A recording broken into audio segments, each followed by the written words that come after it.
Welcome to the Life After Sugar podcast, the podcast that's not just about sugar, but about your relationship with it and also with food and especially with yourself.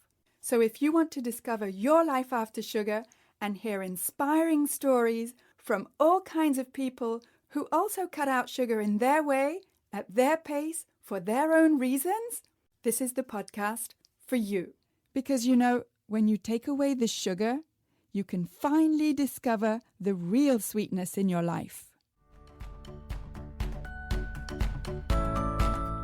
I'm your host, Netta Gorman, and today's episode is a chat with Véronique, who's from Quebec, Canada, and she tells us how she broke free from sugar and got her power back.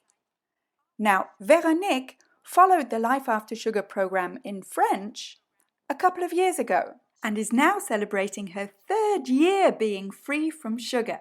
Just before we have our chat, I'd like to invite you over to my website, aftersugarclub.com, so that you can check out the Life After Sugar program, but also all the other resources there, including all the podcast episodes and free videos for you to watch about what to eat, how to start, and also about gut health and sugar.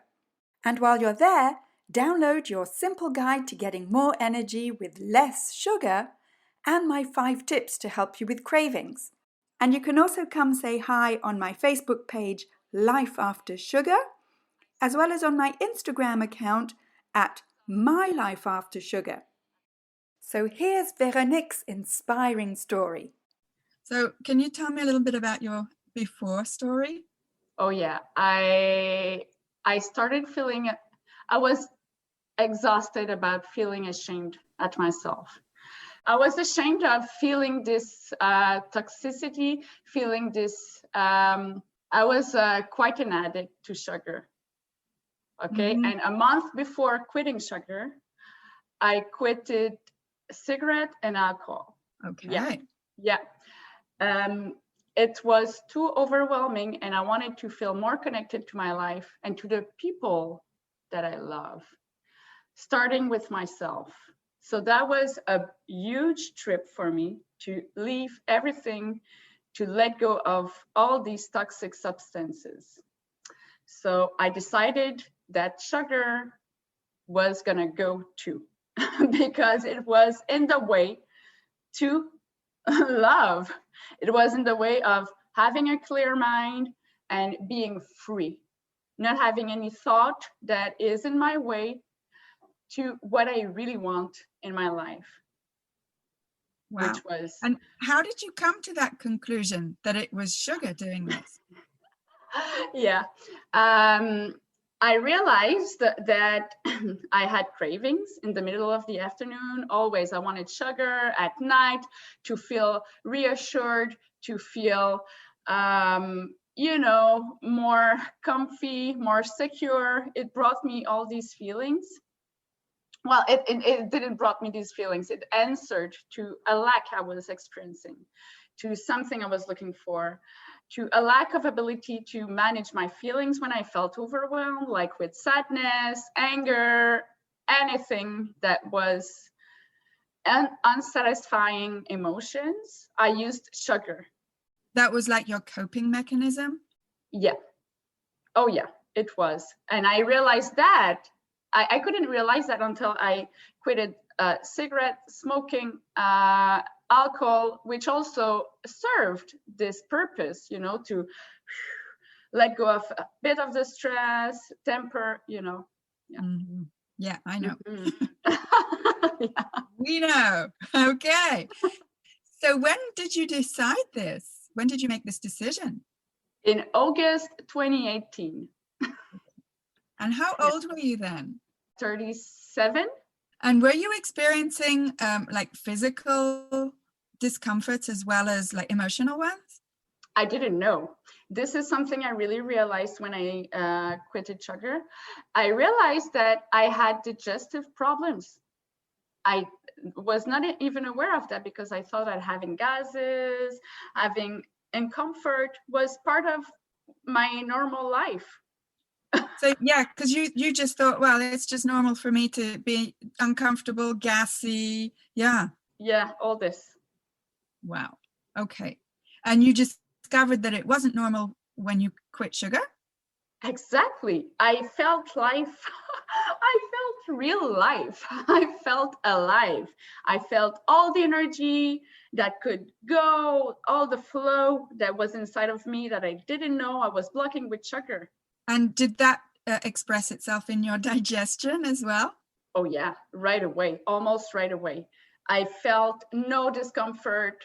I, that was really amazing. That was a big realization. And only for this, if it was only for this thing, I would not come back anyways, only for this particular benefit. Yeah, you wouldn't look back. You'd quit sugar even if it was just for that one digestive benefit. Absolutely, absolutely. Let alone all the others. Yeah, but the good thing is you had all the others on top of that. Oh yeah, yeah.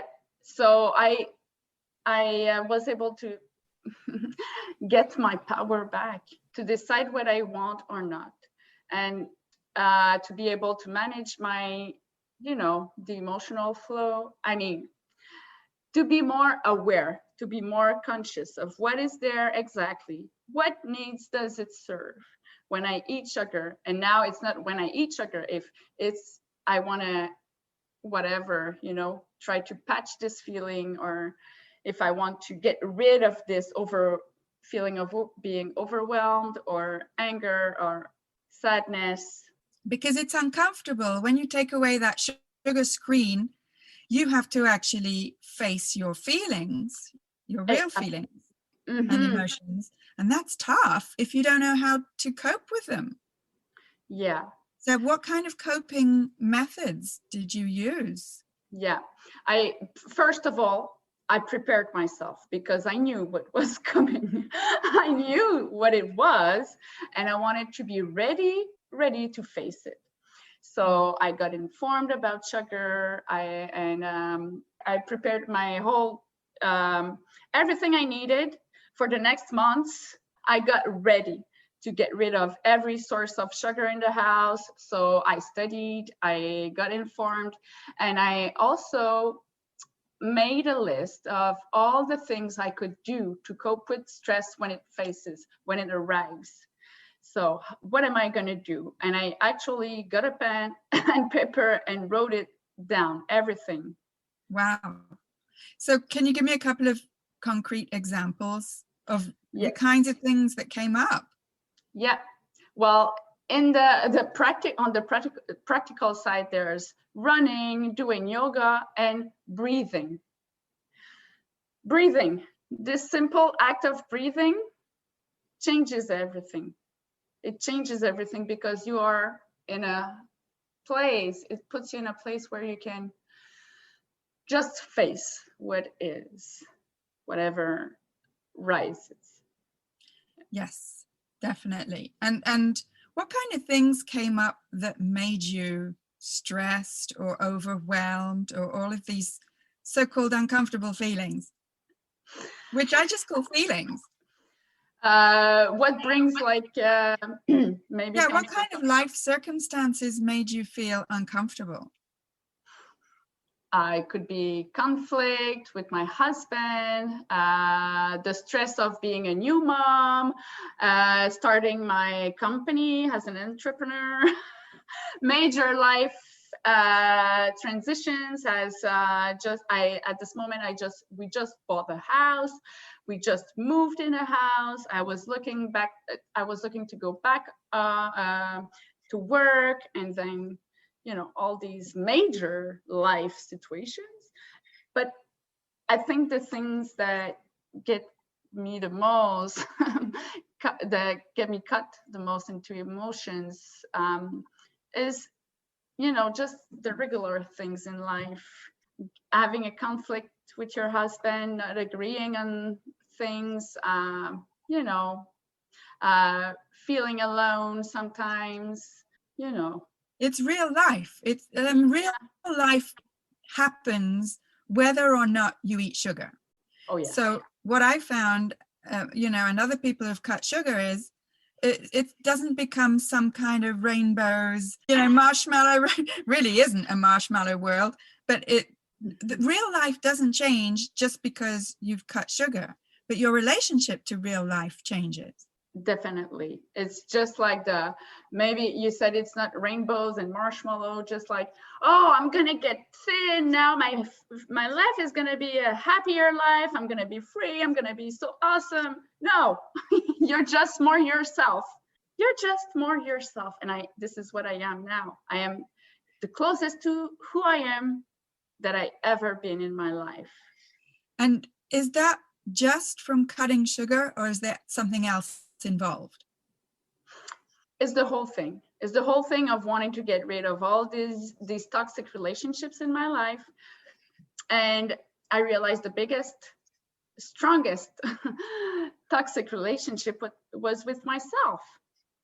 And undoing all these bad habits, or I don't like to say bad habits, but not serving habits.